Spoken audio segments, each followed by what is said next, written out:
So hello everyone, ICT virtual classes में मैं योगेश केमनी आपका स्वागत करता हूं। तो जैसा कि आप जानते हैं हम 2025 का बोर्ड एग्जामिनेशन क्लास 10th के फिजिक्स के सेक्शन को सॉल्व कर रहे हैं। तो लास्ट क्लास में हम लोगों ने बात कर ली थी definition and laws of refraction के ऊपर, यानी कि हमने रिफ्रैक्शन अपवर्तन के नियम देख लिए थे और क्या परिभाषा है वो हमने यहाँ पर जान ली थी।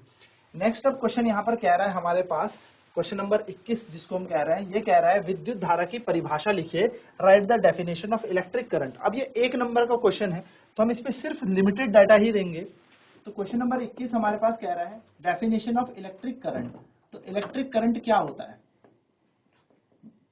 देखिए आपको क्या करना है, आपको ऐसे एक डायग्राम बना देना है छोटा सा, ठीक है। आपको यहाँ पर इलेक्ट्रॉन्स बना देने हैं, ऐसे इलेक्ट्रॉन का फ्लो बना देना और यहाँ पर एक बैटरी ऐसे लगा देना, बस इतना कर देना आप काम।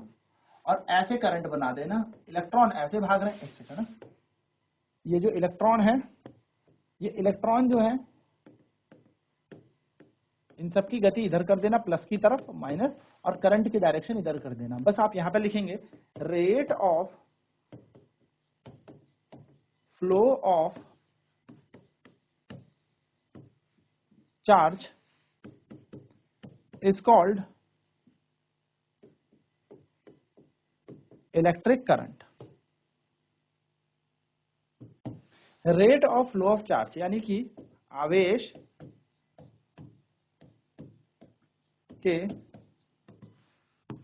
के प्रवाह की दर,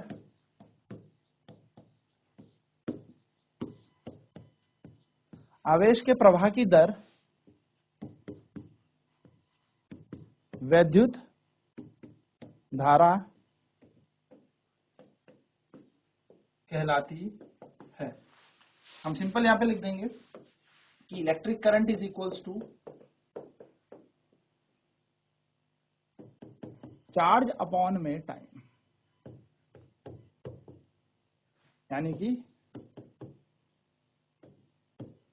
वैद्युत धारा बराबर होता है आवेश बटा समय। बस इतना आप लिख दीजिएगा, आवेश बटा समय।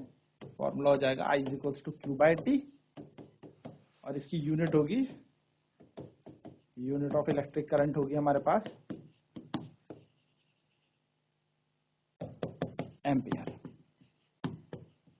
यानी कि वैद्युत धारा की इकाई क्या हो जाएगी, तो वैद्युत धारा की इकाई हो जाएगी एम्पियर। चलिए फटाफट से इसे नोट कर लेते हैं, फिर अगले प्रश्न पर बात करते हैं।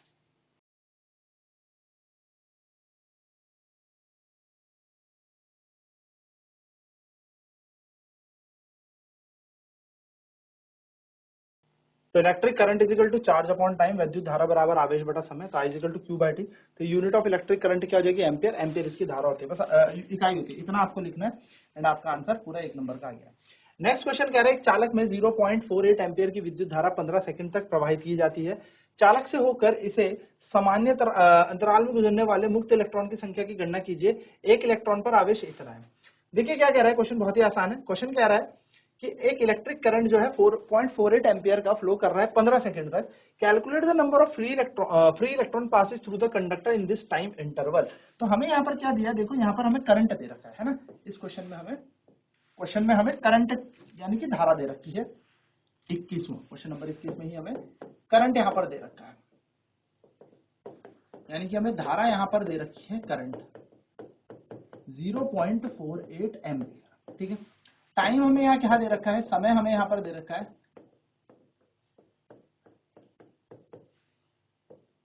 टाइम आपको दे रखा है 15 सेकंड, ठीक है। 15 सेकंड आपको यहाँ पर टाइम दे रखा है, 15 सेकंड, ठीक है। नेक्स्ट कह रहा है calculate the number of free electron, यानी कि हमें क्या करना है, इलेक्ट्रॉन की संख्या यानी कि नंबर ऑफ इलेक्ट्रॉन्स हमें निकालना है।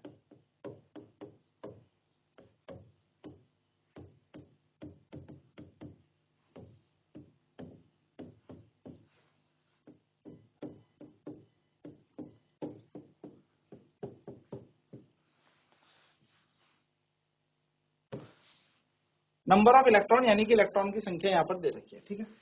हम जानते हैं Q बराबर होता है Ne। अच्छा, हमें क्वेश्चन में चार्ज ऑफ इलेक्ट्रॉन भी दिया है, इलेक्ट्रॉन पर आवेश भी दे रखा है, इलेक्ट्रॉन पर आवेश यानी कि हमें Q भी दे रखा है। कितना होता है इलेक्ट्रॉन पर आवेश 1.6 इंटू 10⁻⁻19 कूलम हमें यहाँ पर क्या दे रखा है, चार्ज ऑन इलेक्ट्रॉन दे रखा है। तो हम जानते हैं टोटल चार्ज जो होता है वो Q बराबर Ne के बराबर होता है, क्वांटाइजेशन ऑफ चार्ज। और हम एक चीज और जानते हैं कि धारा बराबर क्या होता है, Q बाई टी भी होता है। तो अगर हम Q का मान यहाँ पर लगा दें तो यहाँ बन जाएगा Ne अपॉन में T। I हमें दे रखा है 0.48, N का मान निकालना है, इलेक्ट्रॉनिक चार्ज दे रखा है 1.6 इंटू 10⁻⁻19 अपॉन टाइम कितना दे रखा है, टाइम दे रखा है 15 सेकेंड।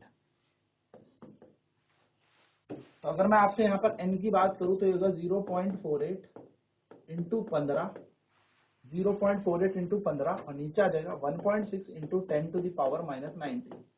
पॉइंट हटेगा, 2 0 नीचे आ जाएंगे, एक पॉइंट हटेगा, एक 10 ऊपर आ जाएगा, 10 से 0 कट जाएगा। तो N बराबर आ जाएगा 48 गुणा 15 बटा 16 गुणा 10 की घात माइनस का 18, है ना, ये बन जाएगा।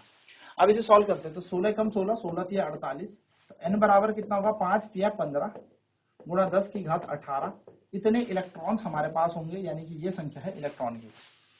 तो ये हमारे पास आ जाएंगे नंबर ऑफ इलेक्ट्रॉन्स, ये हमारे पास मुक्त इलेक्ट्रॉन की संख्या होगी। तो हम कहेंगे द नंबर ऑफ इलेक्ट्रॉन्स या the number of free electrons वो है 15 इंटू 10⁻⁻18, यानी कि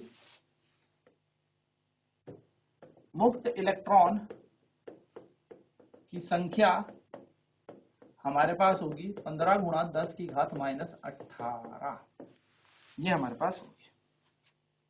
चलिए फटाफट इसे नोट कर लें।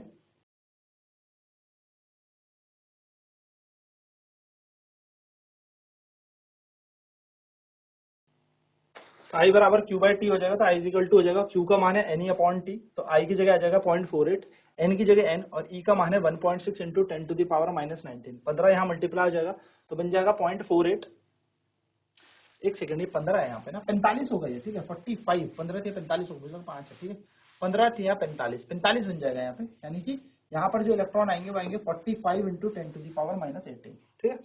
तो 15 यहाँ मल्टीप्लाई होगा, N का मान N रहेगा और ये इलेक्ट्रॉनिक चार्ज नीचे चले जाएगा, पॉइंट हटेगा, यहाँ पर आ गया 10, पॉइंट हटा, नीचे आया 100, ऊपर आया 10, 0 से 0 कटा, 19 में से 1 जाएगा तो 18 बचेगा, यहाँ पर बच गया 48 गुणा 15, 16 से 48 तीन बारी में चला जाएगा और आंसर आएगा 15 तिया 45 गुणा 10 की घात 18। इसे ना कई बार हम 4.5 इंटू 10⁻19 भी बोल सकते हैं, ठीक है, पर हम इसको ऐसे ही लिख रहे हैं। तो 45 गुणा 10 की घात 18 हमारा क्या बन गया, यहाँ पर N बन जाएगा। चलिए नोट करेंगे फटाफट से।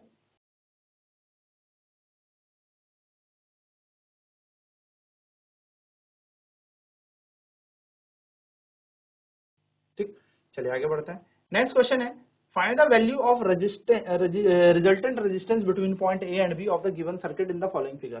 देखिए फिगर दे रखी है हमें, एक डायग्राम हमें यहाँ पर दे रखा, और इस डायग्राम में हमसे कहा है कि भैया हमें क्या निकालना है, कुल प्रतिरोध निकालना है ए और बी के बीच, हमें टोटल रेजिस्टेंस निकालना है, 1 ओम 2 ओम 3 ओम, नीचे दे रखे 2 और 10 ओम, ठीक है। तो find the value of resultant resistance between A and B of the given circuit, यहाँ पर हमें दे रखा है। तो इक्विवेलेंट रेजिस्टेंस निकालना है, हम इसका नाम दे देते हैं, इसको R1 मान लेते हैं, इसको R2 मान लेते हैं, इसको R3 मान लेते हैं, इसको R4 मान लेते हैं, इसको R5 मान लेते हैं। तो हम देखेंगे R1 R2 R3 कैसे लगे, श्रेणी क्रम में लगे, तो इसको लिख लेते हैं 1 2 3 2 10 हमारे पास लगे हैं। तो इस वाले डायग्राम को बना लेते हैं हम यहाँ पर। कौन सा क्वेश्चन नंबर है, क्वेश्चन नंबर है हमारे पास 22। तो हमें पता है 1 2 3 4 और 5 हमने यहाँ लिए, यह है ए बिंदु, यह है बी बिंदु। तो 1 ओम 2 ओम 3 ओम हम ऐसे दे रखे, 1 2 3 1 2 3 और 2 और 10 दे रखे है ना, 2 ओम और 10 ओम ये हमें दे रखा, और हमसे पूछा है इक्विवेलेंट रेजिस्टेंस निकालिए। तो हम इसका मान R1 मान लेते हैं, इसको R2 मान लेते हैं, इसको R3 मान लेते हैं, इसको R4 मान लेते हैं और इसको R5 हम मान लेते हैं। तो हम लिखेंगे सॉल्यूशन में R1 R2 and R3 are in series, यानी कि R1 R2 और R3 श्रेणी क्रम में है। तो यदि ये श्रेणी क्रम में है तो हम यहाँ पर बोल सकते हैं R इक्वल टू इनका नेट रेजिस्टेंस, या आर डैश इनका नेट रेजिस्टेंस मान लेते हैं, आर डैश इनका कुल प्रतिरोध मान लेते हैं। क्या मान लेते हैं? कुल प्रतिरोध।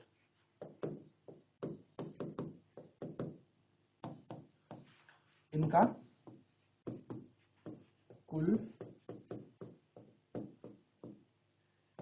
प्रतिरोध आर डैश मान लेते हैं। तो आर डैश बराबर कितना हो जाएगा? हो जाएगा R1 plus R2 plus R3। तो आर डैश बराबर आ जाएगा 1 प्लस 2 प्लस 3, यानी कि ये बन जाएगा आर डैश इक्वल टू 1 और 2 3 3 6 ओम। 6 ओम यहाँ पर हमारा इसका नेट रेजिस्टेंस आ गया। अब लिखेंगे जो हमारे पास ये है R2 और R10 या R4 R5, R4 and R5 are also in series, ये भी श्रेणी क्रम में है, यानी कि R4 और R5 श्रेणी क्रम में है। तो यदि ये श्रेणी क्रम में है तो हम इन्हें बोल देंगे आर डबल डैश, इनका नेट रेजिस्टेंस मान लिया हमने। क्या मान लिया? आर डबल डैश इनका कुल प्रतिरोध, इनका नेट रेजिस्टेंस मैंने मान लिया।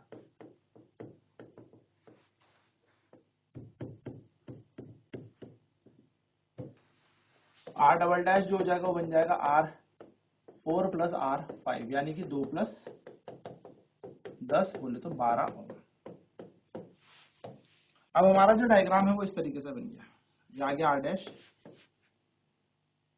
ये बन गया आर डबल डैश, यह पॉइंट ए, यह पॉइंट बी। आर डैश का मान है 6, तो बन जाएगा 6 ओम, और आर डबल डैश आ जाएगा 12 ओम।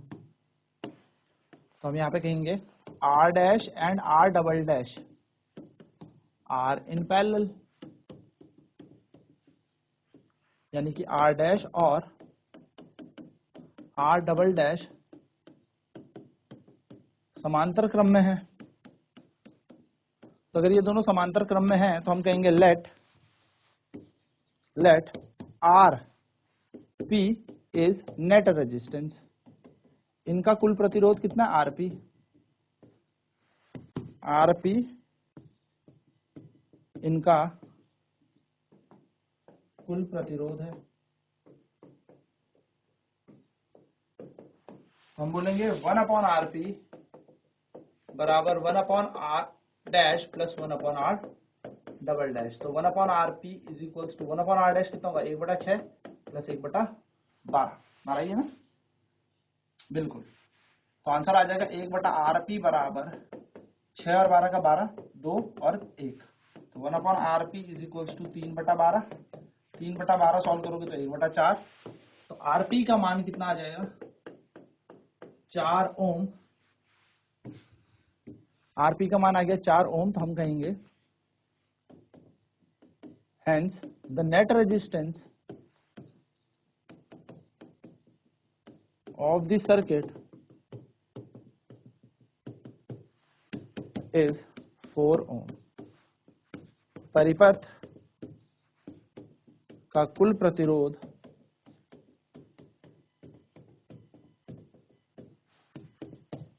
4 ओम है। चलिए फटाफट से नोट कर लेते हैं, फिर बढ़ते हैं अगले प्रश्न की तरफ।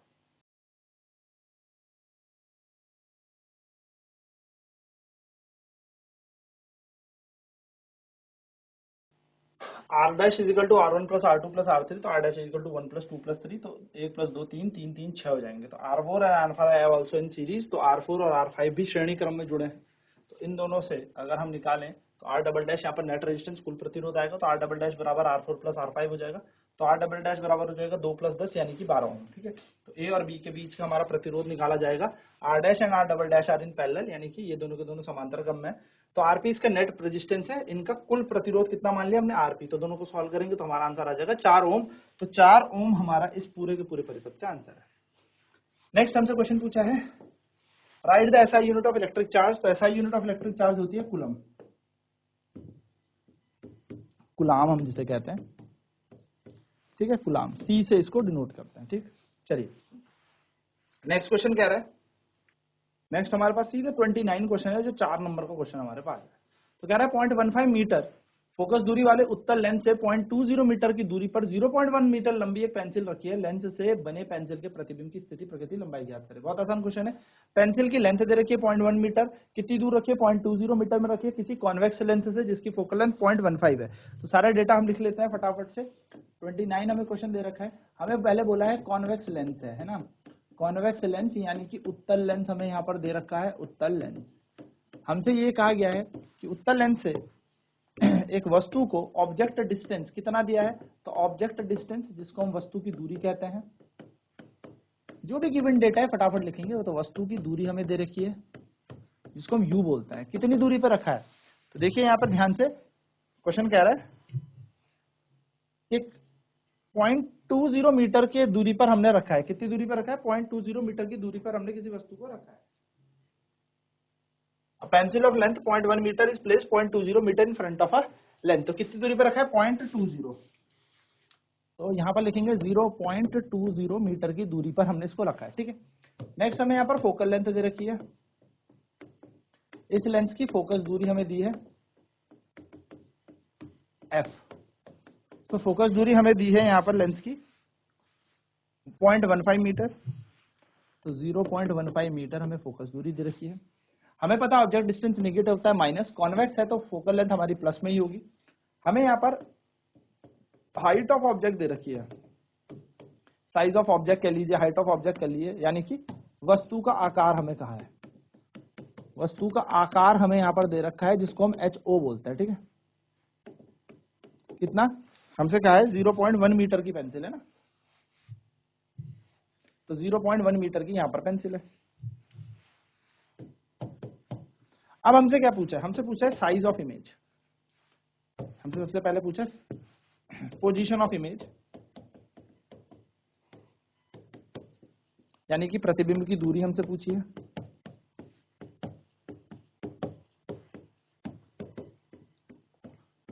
प्रतिबिंब की दूरी v हमसे पूछी। हमसे हाइट ऑफ ऑब्जेक्ट पूछा है, सॉरी हाइट ऑफ इमेज हमसे पूछा है। प्रतिबिंब की या प्रतिबिंब का आकार हमसे पूछा है।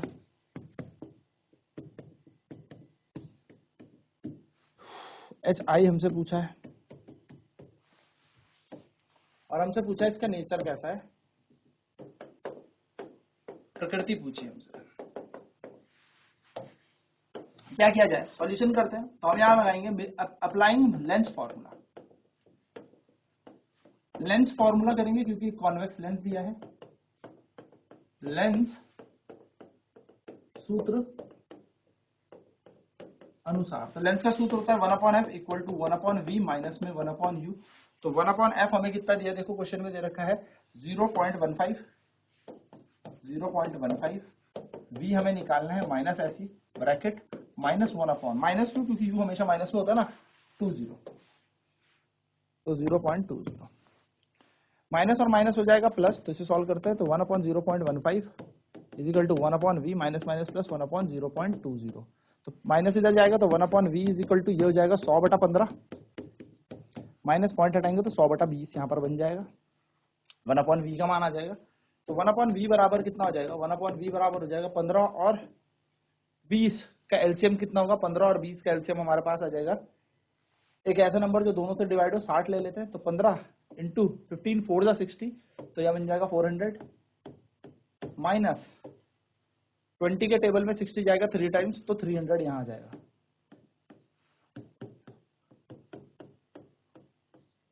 जीरो से जीरो कैंसिल, 2 पंजे 10, 2 तिया 6, तो v का मान आ जाएगा 3/5। ये v का मान हमारे पास आ गया। 100/60 बना था ना। हाँ ठीक है, इसको ना और अच्छे से अगर मैं आपको एकदम बोलूं कि इतनी कैलकुलेशन करने की जरूरत ही नहीं है, तो 1/v ऐसे रख दो, ये बन जाएगा 100, ये बन जाएगा 60, इससे इसे काट दिया तो v का मान आ जाएगा 6/10 यानी कि 0.6। ये आंसर आ जाएगा। क्या बन जाएगा? मीटर। अच्छा एक बात सुनिए, ये प्लस में आया, कैसे में आया? प्लस में। तो प्लस में जब भी लेंस का केस हो और लेंस में आंसर प्लस में आए तो इमेज बनती है रियल एंड इन्वर्टेड। लेंस का केस है, ठीक है, तो रियल एंड इन्वर्टेड यहाँ पर इमेज बनी है, यानी कि वास्तविक व उल्टा प्रतिबिंब बना है। वास्तविक वास्तविक वो उल्टा प्रतिबिंब बना है। नेक्स्ट हमसे पूछा है साइज, तो m का फॉर्मूला जो लेंस में होता है वो होता है v अपॉन यू, और दूसरा फॉर्मूला m यानी कि मैग्निफिकेशन का होता है hi अपॉन ho। तो बस आसानी से इसको लगा देते हैं, तो ये बन जाएगा v अपॉन में u is equal to hi upon ho। v कितना है 0.6, u कितना है 0.15, hi ऐसे रह जाएगा और ho का मान 0.1 बोला, तो hi को hi छोड़ देता है, ये बनेगा 0.6 into 0.1 whole divided by 0.15। Point हटेगा 200 यहाँ आ जाएगा, एक पॉइंट हटा 1 10 और एक पॉइंट हटेगा 1 10, 0 से 0 0 से 0, तो ये बनेगा 6/15। तो hi का मान आया 6/15 यानी कि 3 दूनी 6 3 पंजे 15, यानी कि hi का मान आ जाएगा 0.4 मीटर।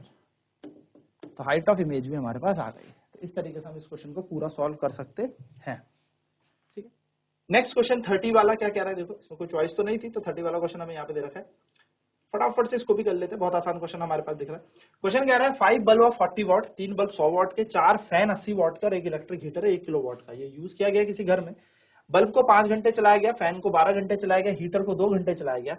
वोल्टेज जो है 220 वोल्ट की यहाँ पर आ रही है। मैक्सिमम करंट निकालना है फॉर द मेंस, कितना करंट निकलेगा, मैक्सिमम करंट। ठीक है, maximum electric current flows from the mains. अब क्या कह रहा है, 5 बल्ब है 40 वॉट के, 3 बल्ब है 100 वॉट के, 4 पंखे हैं 80 वॉट के। अगर मैं इनकी बात करूं तो 5 गुणा 40, यानी कि अगर मैं बल्ब की एनर्जी निकालूं तो 5 4 20, 40 इंटू 5 200, 40 इंटू 5। अगर मैं बल्ब की बात करूं तो बल्ब जो है 40 वॉट के 5 बल्ब है, यानी कि टोटल है 200 वॉट के हमारे पास बल्ब। चलो ठीक है, समझ में आती है।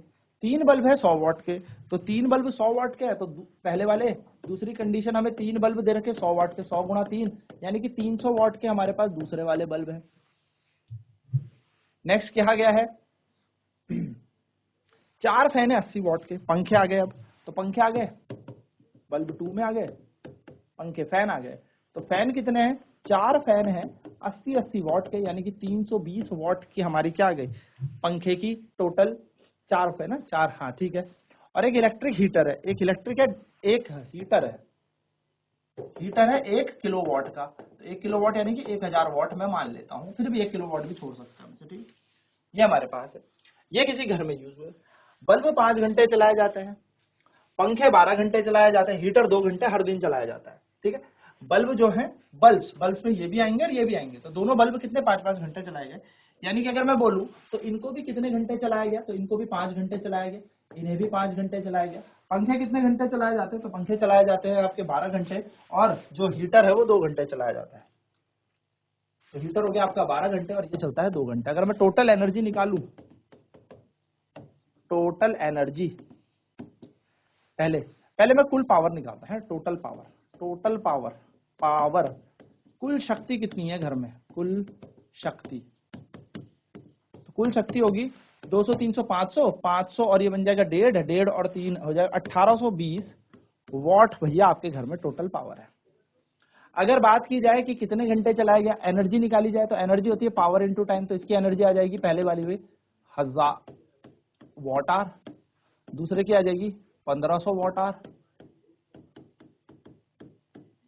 तीसरे की आ जाएगी 12 320 यानी कि 32 गुना 12, 12 दूनी 24, 12 3 36, 4 6 2 8 3, 3 एनर्जी 3 की आ जाएगी 3840 वॉट आवर, और इसकी बन जाएगी 2000 वॉट आवर। ये एनर्जी आ गई। ठीक है, तो टोटल एनर्जी निकाली जाए, कुल ऊर्जा, तो कुल ऊर्जा आ गई हमारी 1000 2000 3000 3000 और ये हो जाएगी 3000 बन जाएगी हमारी 6000, है ना, 1000 2000 3000 3000 6000, 6000 में 1500 जोड़ोगे तो 7500, और 7500 में 840 जोड़ो तो बन जाएगा 0 4 8 और 5 13 1 8340 वॉट आर, ये कुल ऊर्जा बन गई। अब बस जो प्रश्न पूछा है उसके हिसाब से लगा दो। Maximum electric current flow in the mains, current निकालना है, तो करंट कैसे निकाला जाएगा, कितने वोल्ट की बैटरी, 220 वोल्ट से जुड़ा है, तो P is equal to VI होता है, तो V का मान दे रखा है 220, तो पावर कितनी निकाली अभी हमने, कुल पावर निकाली हमने 1820 बराबर V का मान 220 गुणा I, तो आई बराबर हो जाएगा 1820 बराबर 220। 0 से 0 मिल गया, 2 एकम 2, 2 एकम 2, 2 नंबर 18, 2 एकम 2, तो करंट आ जाएगा आपके पास 91/11 एम्पियर। ये धारा आ गई। सेकंड क्वेश्चन क्या पूछा है? सेकंड क्वेश्चन कह रहा है cost of in a week, एक हफ्ते में अगर 50 रुपए 50 पैसा एक यूनिट की इकाई हो, तो ये तो हमारे एक दिन की आ गई। एक दिन में कितना करता है? 8340 वाट आवर। अच्छा, इसे किलोवाट आवर में बदल लेते हैं। तो अगर हम कुल ऊर्जा निकालेंगे, total energy in kilowatt hour, तो वो आएगा 8340 बटा 1000, 8340 बटा 1000, और एक हफ्ते के लिए निकालोगे तो 7 से गुणा कर दो। तो ये बन गया आपके पास, 0 से 0 कैंसिल हो गया, तो 834 इंटू 1000, 834 इंटू 1000 गुणा 7। ये कब बन गया? एक हफ्ते के लिए। और अब ये एक दिन में तो इतना हुआ, यानी कि 7 डेज में तो हमारे पास एनर्जी आ गई।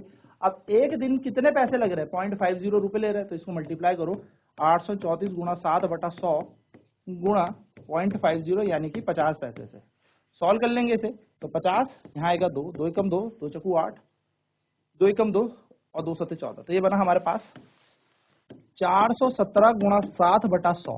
अब 417 को 7 से गुणा करेंगे, 7 7 49, 4 7 एकम 7 4 11, 1 7 एकम 7 चके 28 29। तो ये आपका बनेगा 2919 अपॉन 100, और जब इसको लोगे तो ये बन जाएगा इतने रुपए आपका बिल आएगा पूरे हफ्ते का। तो ऐसे करके ये पूरा क्वेश्चन सॉल्व करना है। तो आई होप ये क्वेश्चन आपको समझ में आ गया होगा। इसी के साथ हमारा ये एग्जाम पेपर भी पूरा का पूरा कंप्लीट हो गया। अब नेक्स्ट क्लास में बात करेंगे हम और चैप्टर्स की। तो आज की क्लास में इतना ही। आईसीटी वर्चुअल क्लासेस में जुड़ने के लिए धन्यवाद। आपका दिन शुभ हो।